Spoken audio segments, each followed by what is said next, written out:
Can Python control real-world electronics? In this video I will show you Python reads light and controls an LED in real time.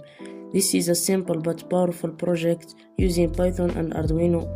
We will read light values from a photoresistor and react instantly. You only need Arduino board, a photoresistor, one LED resistor, 10 kilo ohm. The photoresistor is connected to analog pin. The LED is connected to digital pin 13.